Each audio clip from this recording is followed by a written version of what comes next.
Hello, this is your nutritionist Tehreem with another exciting video. So मैंने एक video post की थी about the difference between brown bread and brown bread. अब हम discuss कर लेते हैं डिफरेंट टाइप्स ऑफ ब्रेड्स जो कि पाकिस्तान एंड इंडिया में अवेलेबल हैं और जिसके नाम पे अवाम को बेवकूफ़ बनाया जाता है. So let's get started. Pakistan and India में इस टाइम पे 4 टाइप्स की ब्रेड्स इस्तेमाल हो रही हैं, जिसमें है नंबर 1 पे वाइट ब्रेड, नंबर 2 पे ब्राउन ब्रेड, नंबर 3 पे whole wheat bread and number 4 पे मल्टीग्रेन ब्रेड. अब इन चारों ब्रेड्स को हम एक एक करके डिस्कस कर लेते हैं, इनके इंग्रेडिएंट्स को देख लेते हैं और चेक करते हैं कि इनमें से बेस्ट सूटेबल कौन सी ब्रेड है. नंबर 1 पे है वाइट ब्रेड. वाइट ब्रेड के जो इंग्रेडिएंट्स होते हैं उसमें टॉप ऑफ द लिस्ट है वाइट फ्लोर, जो कि एंडोस्पर्म ऑफ अ सीड होता है. जो गंदम का एक बीज होता है उसके 3 पार्ट्स होते हैं. सबसे पहले तो आउटर लेयर होती है जिसको हम ब्रान कहते हैं, ये मैंने पिछली वीडियो में भी आपको बताया था. और सबसे बड़ा पार्ट जो गंदम के बीज का होता है उसको एंडोस्पर्म कहते हैं, जिसमें से स्टार्च निकलती है या वाइट सा जो मादा होता है वो उसमें से निकल रहा होता है. और एक होता है जर्म जिसमें से बीज फूटता है. सो ये 3 पार्ट्स होते हैं गंदम के.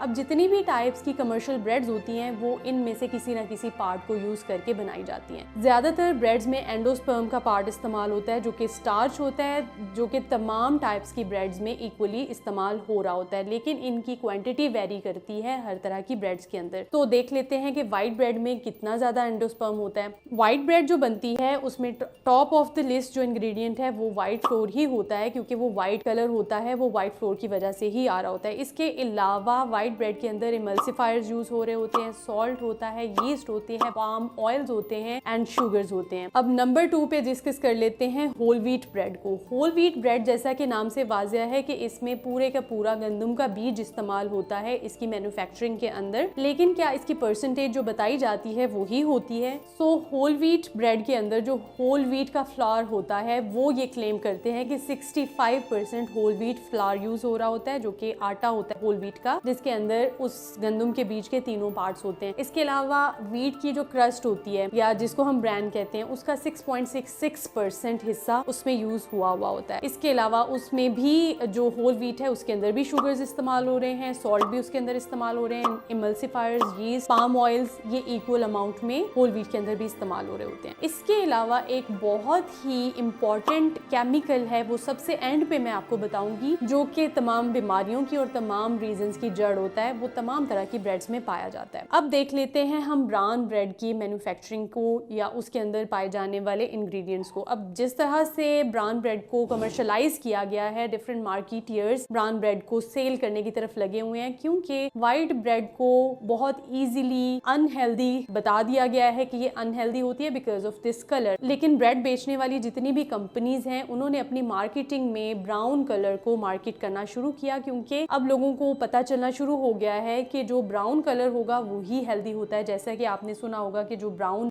शुगर होती है वो हेल्दी होती है as compared to white sugar, जबकि डिफरेंस कुछ भी नहीं होता. वाइट एंड ब्राउन शुगर के अंदर सिर्फ मोलेसिस का डिफरेंस होता है, उसके कलर का डिफरेंस होता है, बाकी चीज वही सेम है. इसी तरह से जितनी भी ब्रेड्स होती हैं कलर का कोई डिफरेंस नहीं होता, कलर से कोई फर्क नहीं होता. क्योंकि ब्राउन ब्रेड का तो मैंने अपनी वीडियो में जिक्र ही नहीं किया, क्योंकि ब्राउन ब्रेड इतनी अनहेल्दी है अब तो उसकी मार्केटिंग को भी रोक दिया गया. अगर आप किसी भी बड़े जनरल स्टोर पे चले जाते हैं या किसी भी शॉपिंग मॉल में चले जाते हैं, आपको ब्राउन ब्रेड के नाम की कोई ब्रेड नहीं मिलेगी. उसकी जगह पे आपको होल व्हीट या ब्राउन ब्रेड मिल जाएगी आराम से, क्योंकि ब्राउन ब्रेड का मार्केटियर्स को पता चल गया था कि ब्राउन ब्रेड जो है वो हम सेल नहीं कर सकते, या लोगों को रियलाइजेशन होनी शुरू हो गई है कि ब्राउन ब्रेड के अंदर जो डिफरेंस है वो सिर्फ और सिर्फ उसके कलर का है, और जो कलर दिया जाता है ब्राउन ब्रेड को वो फूड कलर्स और कैरेमल के इस्तेमाल से दिया जाता है. तो अब हम देख लेते हैं कि ब्राउन ब्रेड के अंदर क्या इंग्रेडिएंट्स यूज होते हैं. सो जो मेजर इंग्रेडिएंट ब्राउन ब्रेड के अंदर है, जैसे कि आपको इसके नेम से वाज़िह है कि इसके अंदर ब्राउन यूज होता है. ब्राउन मतलब कि ऊपर outer layer of the wheat, ऊपर का हिस्सा जो व्हीट का होता है वो ब्राउन होता है. तो ब्राउन ब्रेड के अंदर जो 18% हिस्सा होता है वो सिर्फ और सिर्फ ब्राउन का होता है, बाकी इसके अंदर होल व्हीट और वाइट फ्लोर ही इस्तेमाल हो रहा होता है. अब देख लेते हैं ये मोस्ट एक्सपेंसिव मल्टीग्रेन ब्रेड को, कि मल्टीग्रेन ब्रेड के अंदर क्या होता है. अब मल्टीग्रेन ब्रेड के जो इंग्रेडिएंट्स हैं उसमें नंबर 1 पे है व्हीट फ्लोर, नंबर 2 पे है शुगर. इसके अलावा शॉर्टनिंग्स जो इस्तेमाल होती हैं उसमें है palm oil, multigrain pre mix है, लिनसीड 4.5% इस्तेमाल हो रहा है, क्रश्ड व्हीट 2.47% इस्तेमाल हो रहा है, ओट मील का भी कुछ पार्ट 2.47% 1.4%, मेलन सीड 1.4%, वॉलनट 1.4%। अब इन चीज़ों से आपको अंदाज़ा हो गया होगा कि कितनी कम amount different grains and seeds की इसमें इस्तेमाल होती है। एंड इसके साथ साथ इसमें यीस्ट, सॉल्ट, प्रिजर्वेटिव्स, ग्लूटेन, माल flower, cooking oils, bread improvers और एसिटिक एसिड इस्तेमाल हो रहा है। अब यहाँ पे डिफरेंट जितनी भी ब्रेड्स मैंने आपको दिखाई हैं, एक इंग्रेडिएंट इन तमाम ब्रेड्स में सिमिलर है, सेम है, वो है इसका एसिटिक एसिड। एसिटिक एसिड जो होता है इसको हम E260 भी कहते हैं, इसका कमर्शियल नेम जो है वो E260 है। अब एसिटिक एसिड को अगर आप गूगल पे जाके इसके बारे में रिसर्च करेंगे या इसके बारे में पढ़ेंगे तो आपको ये मालूम होगा कि acetic acid basically pungent smell के साथ होता है और थोड़ा सा खट्टा इसका टेस्ट होता है। ये यूज होता है एसिडिटी रेगुलेटर के तौर पे। एसिडिटी रेगुलेटर है E260। जितने भी आपको डाइजेस्टिव ट्रैक्ट रिलेटेड इशू हैं, अगर आप ब्रेड्स वगैरह इस्तेमाल करते हैं, आपकी एसिडिटी खत्म नहीं होती है, आपका हार्ट बर्न खत्म नहीं होता है, तो इसका मतलब ये है कि आपकी ब्रेड के अंदर ये वाला कंपाउंड E260 पाया जा रहा है, जिसकी वजह से आपके स्टोमक के इश्यूज रिजॉल्व नहीं हो रहे हैं। तो तमाम किस्म की ब्रेड्स, चाहे वो वाइट है, चाहे मिल्की है, चाहे ब्राउन है, चाहे ब्रैन है, चाहे होल व्हीट है, चाहे मल्टीग्रेन है, इन तमाम के अंदर जितने भी ऑयल्स यूज होते हैं वो पाम ऑयल्स हैं, जितने भी शुगर्स यूज होते हैं वो इक्वली शुगर्स हैं, जितने भी सॉल्ट यूज होते हैं वो तमाम ब्रेड्स के अंदर एक ही तरह का सॉल्ट इस्तेमाल होता है, और तमाम ब्रेड्स के अंदर एसिटिक एसिड मतलब के E260 कंपाउंड इस्तेमाल होता है। सो ये तमाम इंग्रेडिएंट्स जो हैं वो नॉन हेल्दी होते हैं। अगर आप ब्रेड्स को डेली बेसिस पे इस्तेमाल करें या प्रोलॉन्ग टाइम के लिए इस्तेमाल करते रहें, एंड इसके अलावा ब्रेड्स के अंदर जो डिफरेंस होता है वो उसके अंदर मौजूद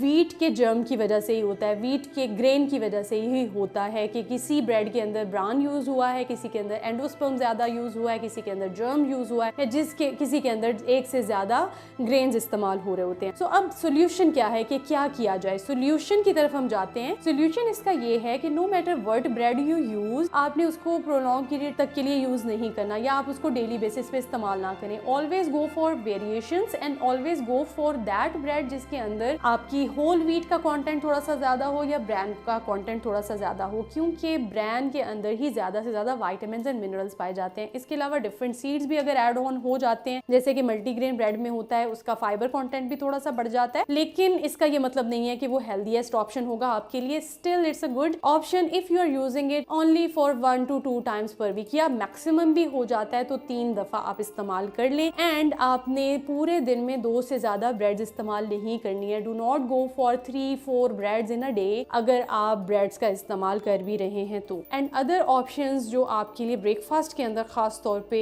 इस्तेमाल हो सकते हैं, उसमें है डिफरेंट पोरेज आप इस्तेमाल कर सकते हैं, वीट का, बार्ली का, ओट्स का, चपाती इस्तेमाल की जा सकती है, एग्स का इस्तेमाल किया जा सकता है, कर्ड या योगर्ट का इस्तेमाल किया जा सकता है, स्मूदीज का इस्तेमाल किया जा सकता है। तो ये डिफरेंट इंग्रेडिएंट्स हैं। अपनी डाइट को यमी बनाएं, अपनी डाइट के अंदर वैरायटी लेकर आएं। जितना ज्यादा आप वैरायटी लेकर आएंगे उतना ज्यादा आपकी अपनी हेल्थ के लिए भी अच्छा है, उतना ज्यादा आपके स्टोमक की हेल्थ के लिए भी अच्छा है। और अगर आपका कोई भी गोल है, चाहे वो वेट गेन का है, वेट लॉस का है या अपनी हेल्थ को इंप्रूव करने का है, वो भी आपको आराम से अचीव हो जाएगा। If you like this video and if you find this video informative तो मेरे चैनल को सब्सक्राइब करें, दूसरों के साथ भी शेयर करें ताकि उनको भी इंफॉर्मेशन मिल जाए, एंड बेल आइकन पे प्रेस करना मत भूलिएगा। टिल देन टेक केयर, अल्लाह हाफिज।